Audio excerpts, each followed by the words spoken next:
Reivindicar as mulleres do mar e poñer en valor o seu papel no sector, que non sempre foi visible. Con este obxectivo, a Deputación da Coruña e a Asociación Amupesca sumaron esforzos para celebrar unha homenaxe coincidindo co Día Internacional da Muller no sector marítimo.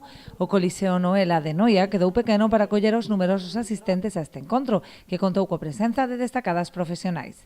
Durante o acto procedeuse tamén a entrega de distintivos a 3 mulleres pola súa traxectoria. As galardoadas foron a fundadora da Asociación Mulleres Salgadas Dolores Gómez, a vicepatroa da Confraría de Camariñas Amalia González e a mariscadora e divulgadora de contidos en redes Mercedes Silva Totaquequi.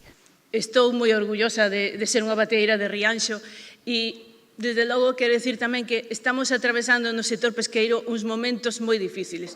Nas bateas vai mal no sentido de que levamos moi uns anos con un declive de produción moi grande, levamos este ano pasado tempo de toxinas, véndese menos peixe, véndese menos marisco, estamos arrastrando un montón de problemas. En canto ao resto do sector do mar, a verdad que temos que todos xuntos afrontar os problemas porque temos moitos. En canto ao sector do marisqueo, temos moitas compañeiras que levan meses sin cobrar, que le están pasando moi mal e a solución tarda e non chega e, desde logo, non se pode vivir do aire. Nun día como hoxe, que celebramos o Día Internacional da Muller no sector marítimo, é un orgullo personal que a Amupesca e a Diputación de A Coruña pensar en min para recibir este coñecemento a miña trayectoria profesional. Con toda a modestia do mundo, recibo esta distinción preciosa, polo cierto, represéntame totalmente.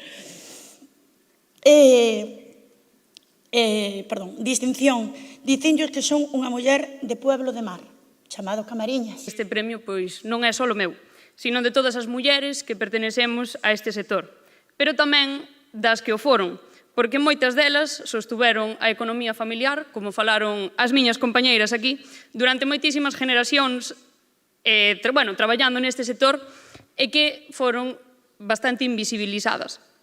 Este premio, pois, tamén é voso. Por outro lado, cando comparto nas miñas redes sociales que para min o mar é unha segunda casa, é porque así o sinto. Hai veces que cando falo de que eu quero ser o relevo generacional, pois a xente bota as mans á cabeza. E a min, a verdade é que me fai bastante gracia, porque o que eles non saben é o feliz que me fai poder dedicarme a isto.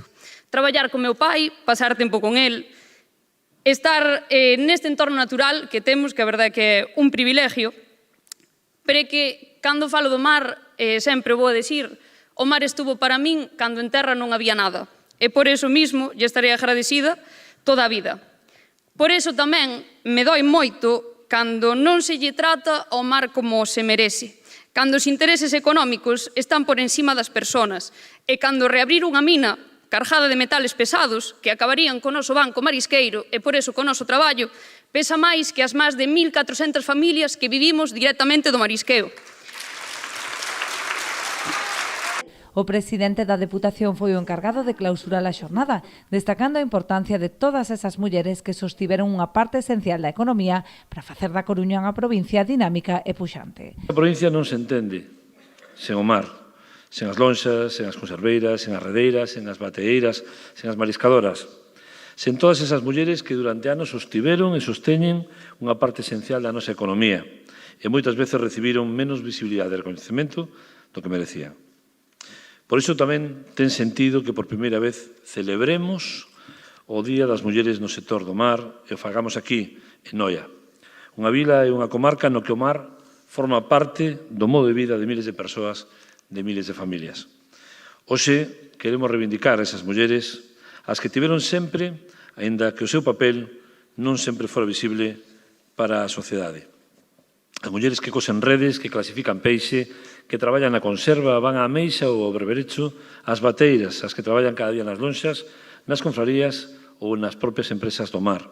González Formoso salientou ademais o traballo realizado pola Administración Provincial en colaboración con Amupesca para elaborar o mapa das mulleres da pesca.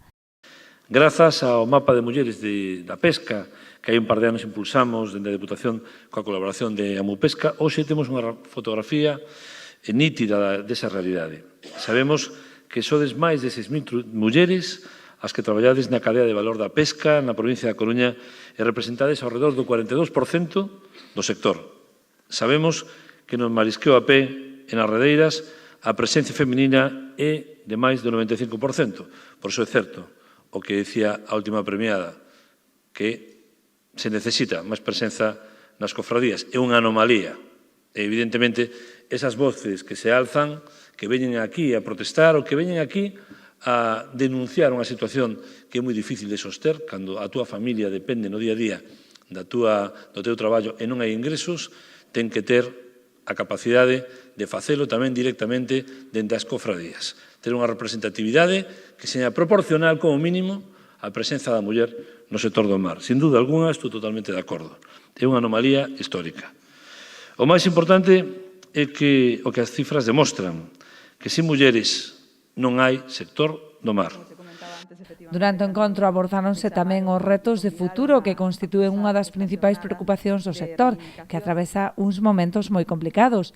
Daí a necesidade de seguir a buscar solucións a través de propostas como as xurdidas da Mesa Interinstitucional do Mar de Noia, como estudo rigoroso sobre a caída da produtividade, un protocolo de baleirado de encoros ou un plan de acción para o saneamento integral da ría.